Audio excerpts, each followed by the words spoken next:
ठीक है, आपको अगर लगता है competent enough and you have enough numbers, पर एक बार जरूर चेक करवाइएगा सर, क्योंकि ये सवाल उनकी कम्युनिटी से आई थी। ये टीचर मैं जानता हूँ, मैं तो स्टूडेंट, आप पहले तय करो आपकी प्रायोरिटी स्टूडेंट या टीचर है? सर आप शिक्षकों को कैसे छोड़ सकते हैं? स्टूडेंट्स भी हैं हमारी प्रायोरिटी। शिक्षक स्टूडेंट के लिए है, हमारी पूरा इकोसिस्टम में एपिसेंटर में कौन है? आप बच्चों को पूछो इस विषय को, देखो आप इनकी कॉम्पिटेंसी पे मैंने बिल्कुल सवाल नहीं उठाए। दूसरा, आप बच्चों को पूछो, बच्चों को 2 एग्जामिनेशन चाहिए या नहीं? पर्सनली आई फील कि वो बहुत अच्छा डिसीजन है कि आप 2 बार मौका देते हैं बच्चों को एग्जाम लेने के लिए। सर आगे बढ़ते हैं, आपकी जो 3 लैंग्वेज फॉर्मूला है एनईपी में, उसका बहुत विरोध हो रहा है, और ये देखिए एक तरीके से पॉलिटिकल सवाल भी है, बहुत विरोध हो रहा है। साउथ के जो राज्य हैं उनका ऐसा कहना है कि आप पीछे के दरवाजे से हिंदी थोप रहे हैं। आपसे मैं पूछूंगी, आप कहेंगे मैंने कब बोला हिंदी, अब बाकी आपके नेताओं से पूछते, सब यही कहते हैं हमने कब बोला हिंदी, लेकिन आप पीछे से पुश कर रहे हैं, हिंदी उनके ऊपर थोपने की कोशिश कर रहे हैं।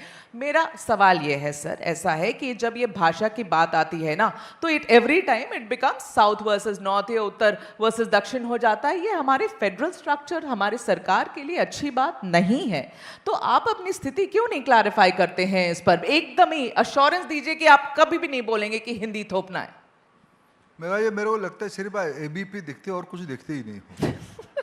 इसलिए आप देखो इस विषय में कई स्टैंड कई बार सरकार की आ चुके हैं, उसके बाद भी विरोध है सर। इसीलिए आप एक पूछने के लिए पूछ देते हो। नहीं, स्टालिन ने तो अभी बोला है। आप मेरे मित्र हो, देखो स्टालिन जी का एक मत है, मैं उनको आदर करता हूं। मैंने पिछले बार पार्लियामेंट में उनको एक बहुत बढ़िया मिरर दिखाया था, उन्हीं के राज्यों की स्टैटिस्टिक्स लेकर उनको मिरर दिखाया था।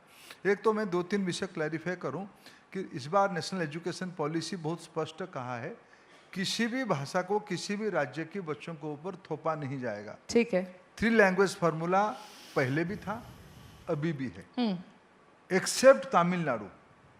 फिर मैं कहूं एक्सेप्ट तमिलनाडु, ये विषय किसी राज्य में प्रश्न नहीं है।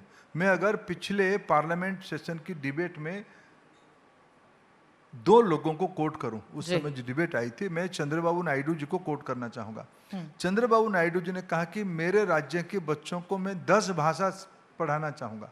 ठीक है। मेरे राज्य के बच्चे ग्लोबल कॉम्पिटेंसी लेवल पे जाना चाहिए, हमारी भारत की सभी मार्केट्स में जाना चाहिए, उनको भाषा में दक्षता होना पड़ेगा। चंद्रबाबू नायडू देश की बहुत बड़े नेता हैं और साउथ के एक दिग्गज नेता हैं, इसलिए आप ये भ्रम मत फैलाओ मेघा जी। एबीपी कोलकाता से आती है, एक प्रांतीय भाषा की इलाका से आती है, भ्रम मत फैलाओ।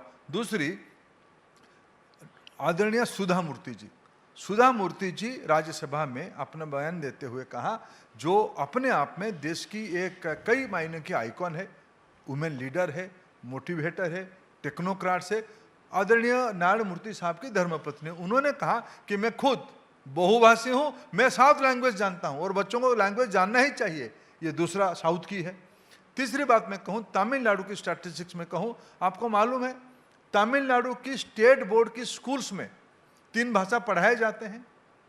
उनकी मदर टंग तमिल पढ़ाया जाता है, इंग्लिश पढ़ाया जाता है।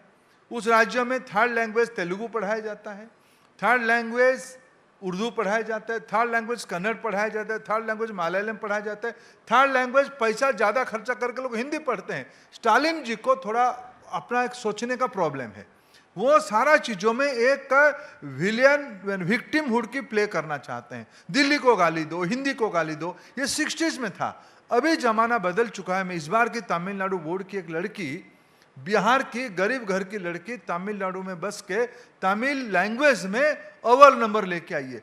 दुनिया बदल रहा है मेघा जी, आप कृपा करके, आप एक एबीपी के मूल जन्म बंगाल से हुई, एक भाषाई अखबार की मूल बैकग्राउंड से आप लोग आए हो, कम से कम भारत की भाषा संतुलित है, सभी भाषा की अपना इंटरकनेक्टेडनेस है।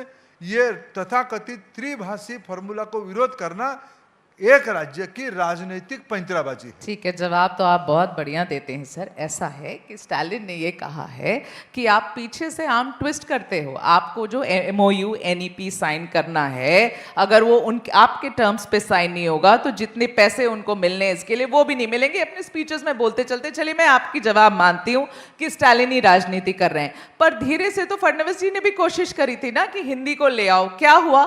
इतना तमाशा हुआ महाराष्ट्र में कि उनको क्लैरिफाई करके बोलना पड़ा कि नहीं नहीं, तो आपकी कोशिश तो आप पूरा ही करते हो, फिर लगता है कि हाँ तमाशा हो गया, फिर रिट्रैक्ट कर लो। महाराष्ट्र देखो, क्या क्या भारत की, बताओ कौन सी राज्य में तीन भाषा नहीं है? एक रास्ता, कौन सी भाषा में, कौन सी स्टेट बोर्ड तीन भाषा नहीं पढ़ाता है?